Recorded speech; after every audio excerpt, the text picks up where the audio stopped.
Hello everybody, I hope you're having a wonderful day, and today I'm going to be doing some modification work to this particular unit right here. This is none other than the Ray Laconico designed CJRB Prado. This is honestly a highly overlooked unit right here.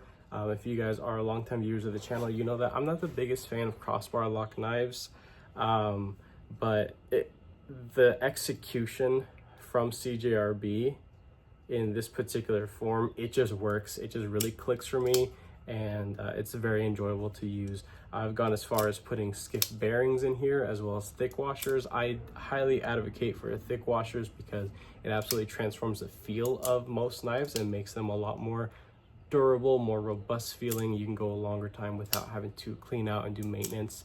It's just, washers are just dummy proof. I love them. And if you like washers as well, you can go ahead and use my 10% discount code JTT10 at Skiff Blade Works. If you're interested, it's probably the easiest way to help out and support the channel. A little bit here and there helps and goes a long way, honestly.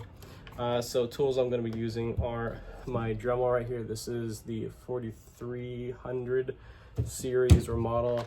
Also a various amount of carbide tipped Dremel bits. These things work amazing to chunk out a lot of material pretty quickly, and as well as some just cheapy little hand files, like I guess micro files and stuff like that, more for jewelry tasks. But what I'm going to be doing is I'm going to lower the tip on this. This is a trailing clip point, so it does kind of swoop up a little bit.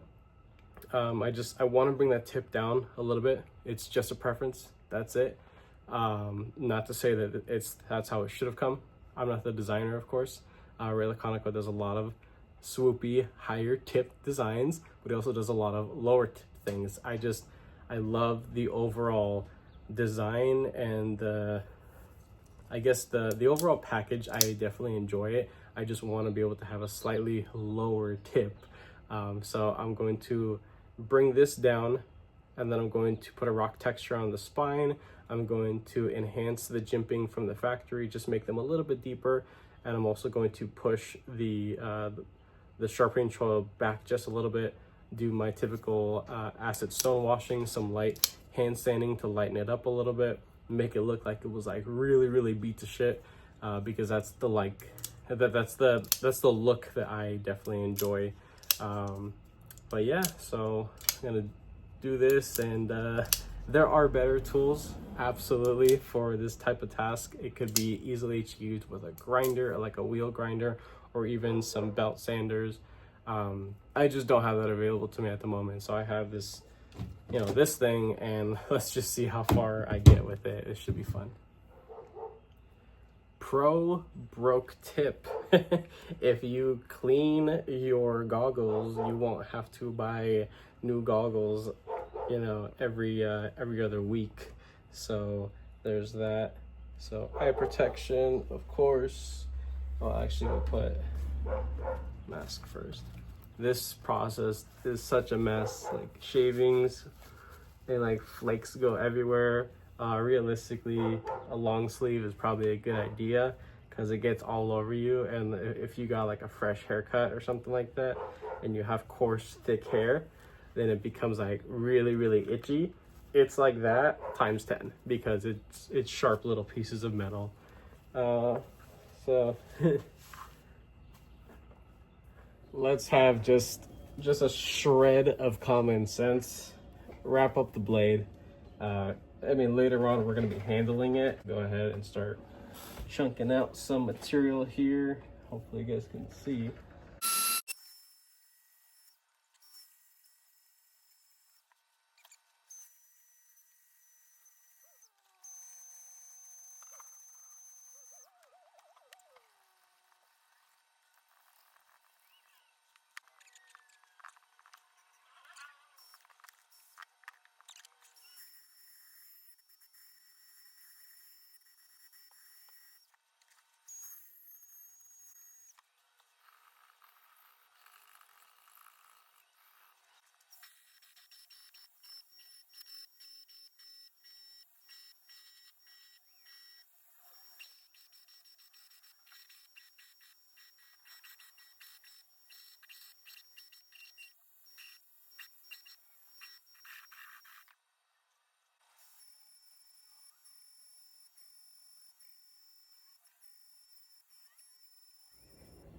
pro broke tip. If you don't have an air compressor, get compressed air in the can and then spray this all over you. It's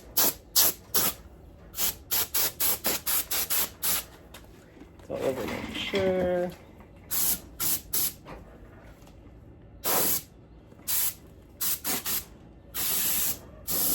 Alrighty, so I'm gonna take off all this shit.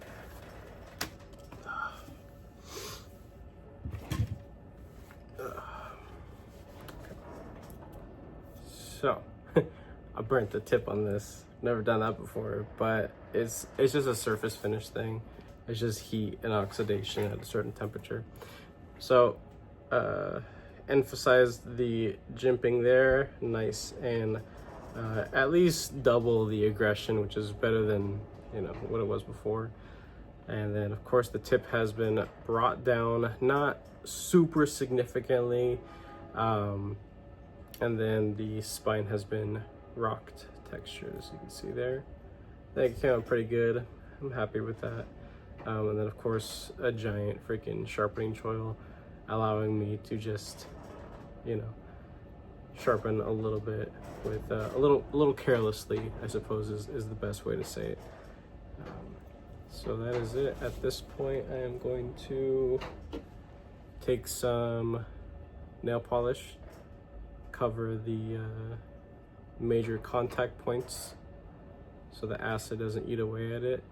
I think this might be my first or second time doing an AR RPM 9 blade material. It's supposed to be similar to D2, just more corrosion resistant. So I may run into possible issues, but as long as I prep this thing, you know, make sure it's dry, completely degreased and clean, free of anything, I can go ahead, put it into my ferrochloric acid and check in every, I don't know, every 2-3 minutes or something like that. I like to do this process now at the sink with a little, just like a little piece of wet sandpaper. Let me show you the shit that I use. I actually just bought like another packet of this 3000. So this stuff, yeah, you could just, these are strips pre-cut, and I cut them into little pieces and I just have them at the sink. And every time I dip and put it in the acid, it'll create a film of the eaten away blade material, and then I go lightly scrub it, rinse it off, put it back in the acid, and make sure that I get a nice consistent finish. The goal really is to remove the polish that's on here from the factory. It is a high polish over a satin, so I want to eat enough material away to get past the satin finish there to completely gray out the entire blade. And then I throw this into my tumbler and then I tumble the ever-living shit out of it, and then a fresh edge, slap it back together, and about halfway there. So all right, we are freaking finished, and just take a look at how this thing came out. Looks pretty sweet, pretty happy with it. Put a 400 grit edge, nice and toothy, height dropping all the way to 0.5 micron. Yep, looks sick. Definitely feel that extra depth of jimping that I added there. And then the rock pattern, nice and smooth, nothing jagged. It looks craggly, and that's obviously the goal. The tip is clearly much further down. And then of course the sharpening trowel is just really just accentuated. Some newsprint here. AR RPM 9 is a beautiful steel to sharpen. I highly recommend it for beginners because you don't have to put, you know, up into the thousands grit and take an hour. Once you have your setup and your measurements already taken and the angle of whatever edge you have on it, it takes all of 3 minutes to, you know, put a respectable edge. Stuff is a little bit thinner than regular printer paper, but very, very crispy, clean edge. Honestly, can't really tell the difference between the actual cut of the edge itself. Very, very bitey. And with all that stropping, you can definitely pop some hairs.